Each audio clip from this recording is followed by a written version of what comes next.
Hai Sobat Jurnaliska, kembali lagi bersama Sosial Soal Siber Viral. Bersama aku, Putri, akan membawakan topik pembicaraan pada hari ini. Hari ini aku mau ngomongin tentang penurunan angka literasi dan numerasi di Indonesia. Teman-teman semua masih ingat sama cita-cita negara kita?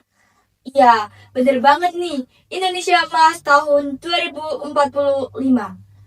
Apa cita-cita itu bakalan terwujud atau malah sebaliknya? Tentunya buat wujudin cita-cita negara kita, kualitas pendidikan di dalam negeri harus bangun generasi emas buat menghadapi tantangan yang akan datang di masa depan nanti. Tapi sayangnya, tingkat literasi dan numerasi di Indonesia masih sangat tergolong rendah. Jadi, ada salah satu penelitian yang membuktikan bahwa Indonesia masih berada di tingkat 68.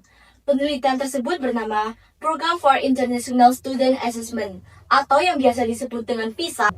Selain itu juga, penelitian tersebut dibuktikan dengan adanya skor matematika sejumlah 379, sains sejumlah 398, dan yang terakhir, ini yang paling parah banget ya, membaca sejumlah 371. Kalian penasaran gak sih sama faktor apa aja yang mempengaruhi kenapa kita masih berada di peringkat bawah?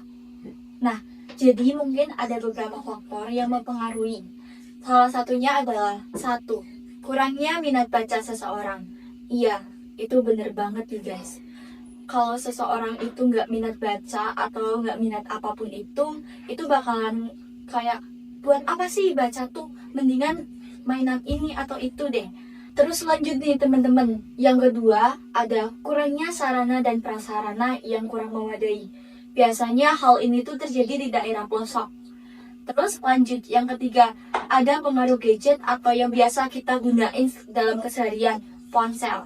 Ya, faktor ketiga ini yang sangat-sangat berpengaruh. Karena kalau kita udah megang ponsel tuh kayak ngapain sih kita ngelakuin ini, mending mainan HP deh atau yang gimana gitu. Nah, terus kalian penasaran gak sih gimana cara biar kita tuh nggak minus literasi sama numerasi? Jadi kalau dilihat dari pandangan sekitar kita atau lingkungan sekitar kita tuh cukup ngelakuin hal yang kecil banget tapi berpengaruh buat lingkungan sekitar kita. Ya, kayak misal nih ada informasi, kalian tuh cukup baca informasi tersebut dengan cara yang teliti, kayak baca teks secara efektif gitu. Mungkin itu aja yang bisa aku sampaikan di episode sosial kali ini. Mohon maaf bila ada pengucapan salah kata atau sebaliknya. Terima kasih yang sudah menonton. Jangan lupa like, comment, dan subscribe ya teman-teman semuanya. Sampai jumpa!